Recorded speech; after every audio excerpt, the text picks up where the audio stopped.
Bonjour, dans ce cours numéro 2, je vais commencer à aborder la question de l'évolution des plans de logement.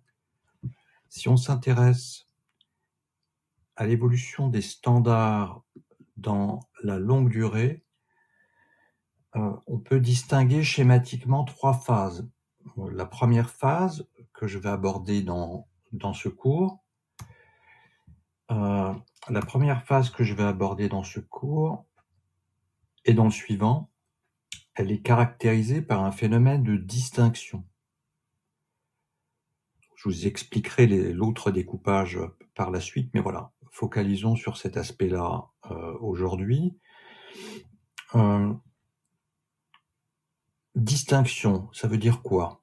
Distinction, c'est-à-dire, pour faire court, qu'il y a un contraste très fort entre l'habitation des classes bourgeoises et l'habitation des classes populaires dans la France du second XIXe siècle.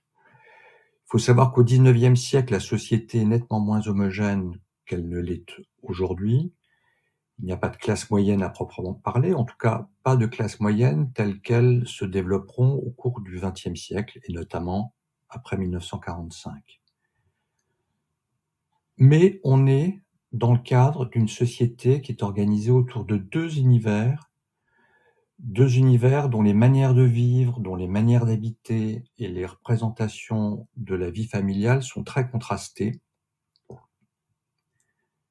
Il y a les classes populaires d'une part, dans toute leur diversité, et puis il y a les classes bourgeoises d'autre part, également dans toute leur diversité. Dans ce cours, aujourd'hui, je vais me focaliser dans un premier temps sur l'appartement bourgeois, en identifiant ses principales caractéristiques, ses principales évolutions, grosso modo, entre les années 1850 et le début du XXe siècle. Anne de Bar et Monique Heleb ont titré leur ouvrage consacré à l'habitation parisienne des années 1880-1914, l'invention de l'habitation moderne. Le titre est un peu excessif, mais le fait est que dans cette période, des principes d'organisation, des principes d'équipement, des normes d'équipement se mettent en place, elles se concrétisent, et ces principes d'organisation et d'équipement vont durablement marquer la conception des logements ultérieurs. On peut schématiquement les observer à travers plusieurs phénomènes. Mutation urbaine et renouvellement de la commande, de l'hôtel particulier à l'immeuble de rapport, nouvelles exigences en matière de distribution, déclin de la polyfonctionnalité des pièces et consécration de l'intimité, appropriation des espaces privés et une certaine exubérance décorative. Et puis le cinquième point, l'hygiène dans l'habitation. Donc je vais passer ces thèmes-là en revue, je vais expliciter un petit peu les choses. Alors, le premier point concerne les mutations urbaines et le renouvellement de la commande. En réalité, dès le XVIIIe siècle, des mutations architecturales et des mutations urbaines sont particulièrement sensibles à Paris et dans toutes les grandes villes européennes, avec la construction d'immeubles collectifs qui sont destinés aux classes bourgeoises urbaines, sachant que ces classes bourgeoises se substituent à l'aristocratie dans l'échelle sociale après 1789. C'est un phénomène urbain qui va s'accélérer au cours du XIXe siècle, et notamment à partir des années 1850 avec les travaux menés par le baron Haussmann. Un ouvrage de référence de Pierre Pinon et Jean Descartes, Pierre Pinon qui a été le grand spécialiste d'Haussmann, un ouvrage paru il y a une trentaine d'années et qui faisait le point via des contributions de divers auteurs. C'était un catalogue d'expositions, c'était une exposition qui avait lieu au pavillon de l'Arsenal. Donc voilà, un ouvrage de référence majeur si vous vous intéressez à cette question. Donc voilà, à partir des années 1850, ce phénomène de transformation urbaine va s'accélérer. Alors, je ne détaille pas le Paris haussmannien, parce que ça fait l'objet d'autres cours à l'école sur l'histoire des formes urbaines. Donc, mais voilà, je ne connais pas vos savoirs en la matière, donc j'en dis un mot, et c'est assez fondamental par rapport au sujet qui nous intéresse. Les traités d'architecture du XVIIe et du XVIIIe siècle, les recueils de plans du XVIIe et du XVIIIe siècle, privilégiaient des résidences individuelles. Ce sont des hôtels particuliers. Par contre, les traités du XIXe siècle, comme celui de César Dali, l'architecture privée au XIXe siècle sous Napoléon III, les traités du XIXe, comme ceux de Dali, se consacrent désormais aussi à des immeubles de rapport, à des immeubles collectifs, si vous préférez, pour la bonne et simple raison que les formes d'habitat évoluent. Ce basculement, il n'est pas banal parce que ce sont les termes même de la commande qui changent. Les hôtels particuliers, comme leur nom l'indique, sont des résidences destinées à des commanditaires particuliers. Ces commanditaires se font bâtir des édifices conformes à leurs moyens, à leurs aspirations, qui sont évidemment singulières. Les hôtels particuliers entre cours et jardins, comme on peut les voir encore aujourd'hui dans Paris, comme on le devine sur ce plan et comme on le pressent sur cette vue aérienne, ces hôtels particuliers ne disparaissent pas de la commande. Ils ne disparaissent pas de la commande au cours du XIXe siècle. Je vais vous en montrer qui sont construits. Je vais vous en montrer un qui est construit au début du XXe siècle, puis il y en aura d'autres encore au XXe siècle. Mais la masse des constructions qui renouvellent et qui façonnent la ville, elle est composée d'immeubles collectifs dont les appartements sont organisés très majoritairement sur un seul niveau. Et cette mutation architecturale et urbaine, elle se comprend facilement, c'est une réponse à l'essor démographique de la capitale qui appelle un habitat plus dense pour absorber cette croissance démographique. Paris compte 500 000 habitants en 1800, 1 million en 1846, 2 millions en 1879, 2 450 000 en 1891. Alors, le doublement de la population entre 1846 et 1879, qui est absolument conséquent, ça prend en compte l'annexion des communes périphériques en 1860. En 1860, toutes ces communes-là sont annexées. Ça, c'est le Paris avant 1860, ça, c'est le Paris après 1860, avec des communes comme les Batignolles, Montmartre, La Chapelle, La Villette, Belleville, voilà, tout ça est annexé, et donc on passe d'une ville à 12 arrondissements, une ville comportant 12 arrondissements à une ville qui en comporte 20. Donc là, on comprend bien que cette extension géographique, eh bien, elle augmente la population, mais l'augmentation de la population, elle est surtout dopée par l'extraordinaire attractivité de la capitale dans cette période. Contrairement aux hôtels particuliers, pour les habitations collectives, les données sont radicalement différentes, et on le comprend bien dans la mesure où les architectes conçoivent des édifices dont les futurs occupants sont inconnus. Les futurs occupants ne sont pas identifiés a priori. Et la principale conséquence de la généralisation de ces immeubles destinés aux classes bourgeoises urbaines va conduire les architectes à s'intéresser aux attentes présumées de résidents qui sont anonymes. Ces attentes présumées, les architectes vont contribuer à les identifier, à les spatialiser dans des immeubles dont le standing varie. César Daly, que j'évoquais tout à l'heure, distingue 3 classes d'immeubles. C'est la conquête du plain-pied pour les résidences urbaines. Ce phénomène a été retracé par Jean-François Cabestan.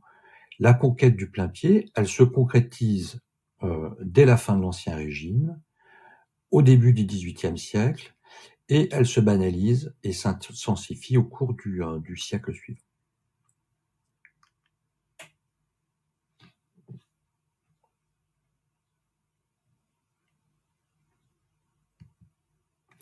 Le renouvellement de la ville qui est mené par Haussmann, c'est un chantier qui est colossal. C'est un chantier colossal qui va conduire à raser des quartiers entiers. On rase des quartiers, on construit un nouveau réseau urbain pour fluidifier les circulations hippomobiles, on construit de nouveaux immeubles, on construit également des parcs qui sont pensés comme des poumons verts, Boulogne, Vincennes, le square Montsouris, les Buttes Chaumont, et puis on construit 80 squares qui sont répartis dans les différents arrondissements, et on plante 80 000 arbres dans l'ensemble des avenues. Donc il y a une mutation majeure, la forme de la ville, la forme des immeubles change dans cette période. Et puis, ça c'est une chose, le paysage urbain est profondément renouvelé en surface, mais également sous les pavés, en sous-sol, on accélère la construction d'un gigantesque réseau d'égouts. Tout cela fera l'objet de multiples résistances entre les experts qui considèrent que ce réseau est profondément toxique et peut favoriser les épidémies, puis les résistances des propriétaires d'immeubles qui rechignent à assurer les frais de raccordement au réseau. Voilà. Donc, ça met du temps à se mettre en place, il y a beaucoup de résistance, mais la machine est en route et la machine ne s'arrêtera pas. Il y a quelques émissions sur France Culture que je vous recommande si la question vous intéresse. Et voilà, on arrive au deuxième aspect,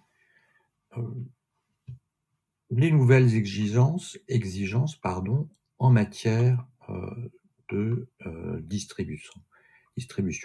Si on zoome à l'échelle des immeubles, on observe évidemment des choses qui sont en train de se mettre en place. César Daly, architecte, auteur de ce recueil, de ce traité, César Daly évoque un morcellement des habitations converties en ruches, le terme est fort. Daly mentionne des petites familles qui habitent des appartements en miniature. Alors on verra que ce n'est pas le cas, pour l'observateur d'aujourd'hui en tout cas. Et puis il observe une recherche généralisée du confort et de nouvelles exigences en termes de distribution et de configuration des pièces. Donc c'est vrai qu'il observe que ces immeubles sont le produit d'un calque commun, ce qui pose évidemment la question des standards domestiques qui caractérisent cet appartement. Qu'en est-il de ce calque commun ?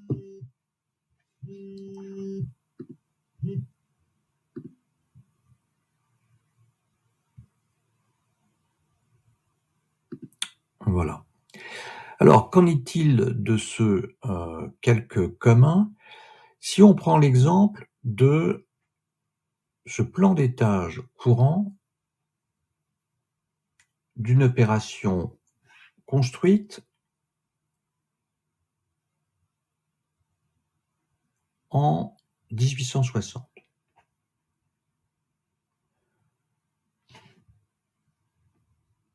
L'opération est construite à l'alignement, rue de la Paix, à Paris. Elle se développe dans la profondeur de l'îlot, donc ici en vue aérienne, ici en plan. Et le traitement de la profondeur, il est géré par une cour principale et des courettes.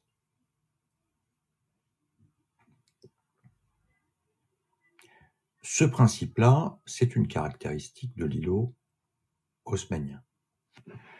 On perçoit clairement ce principe sur la vue aérienne, c'est-à-dire que tout ça est construit dans un même mouvement avec des opérateurs particuliers, des architectes singuliers. Donc cette opération-là est faite d'un architecte. Et ce que l'on pressent ici, c'est une très forte densité. Ce sont des îlots qui sont effectivement très denses, et le fait est que le Paris haussmannien a aujourd'hui encore des densités parmi les plus fortes au monde. Si on zoome un peu sur cet appartement, qu'observe-t-on?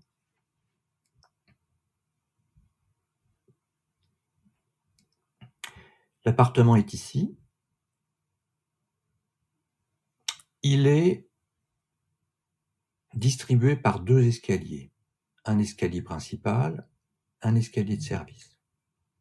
L'escalier de service est commun aux 2 appartements, à celui-ci et à l'autre appartement qui, lui, se développe entre 2 cours. L'appartement a une entrée principale, ici, une entrée secondaire, ici, c'est une chambre qui distribue directement, et puis une 3e entrée via l'escalier de service. Ce qu'on observe d'une manière générale sur ce plan, c'est la diversité des parcours.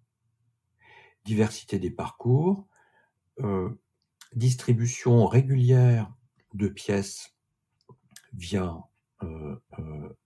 2 voire 3 accès. Enfilade sur rue. Les pièces sur rue sont toujours valorisées dans l'appartement haussmannien. Or, il se trouve que dans l'essentiel de la production, les pièces que l'on retrouve sur rue, les pièces de réception, elles regroupent un grand salon, un petit salon, ou un grand salon et des chambres. C'est-à-dire que le statut privatif des chambres n'est pas du tout le même que celui qu'on connaît aujourd'hui, ni même celui qu'il sera dans les années 1920-1930. Leur statut privatif n'est pas affirmé. Les chambres, ou en tout cas certaines chambres, font encore partie des espaces de réception. Vous observez que on représente en plan la modénature, le dessin de la modénature des plafonds. On observe également que la salle à manger a une relative autonomie par rapport au salon. La salle à manger a un statut ambigu, un statut particulier qu'on retrouvera régulièrement dans cette période. Elle est à la fois une pièce où l'on reçoit, évidemment, mais elle est avant tout une pièce familiale. De fait, la salle à manger ne fait pas partie des pièces valorisées dans l'enfilade principale sur rue. On observe également qu'il n'y a pas de partition sensible.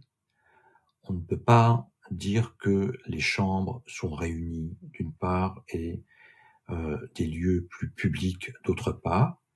Il y a des chambres qui sont éclatées dans l'ensemble de ce plan. La salle à manger ne constitue pas du tout un dispositif avec la cuisine. La salle à manger est éloignée de la cuisine et la distance s'explique par la volonté de tenir à distance les odeurs, se prémunir des odeurs, et puis le fait est qu'on dispose de personnel de maison qui, lui, fait la navette. Dernière observation, il n'y a pas de salle de bain. Il n'y a pas de salle de bain, on va parler ici de cabinet de toilette qui probablement se trouve à cet endroit. Voilà donc pour les principales caractéristiques de ce plan construit en ce plan d'immeubles réalisés en 1860.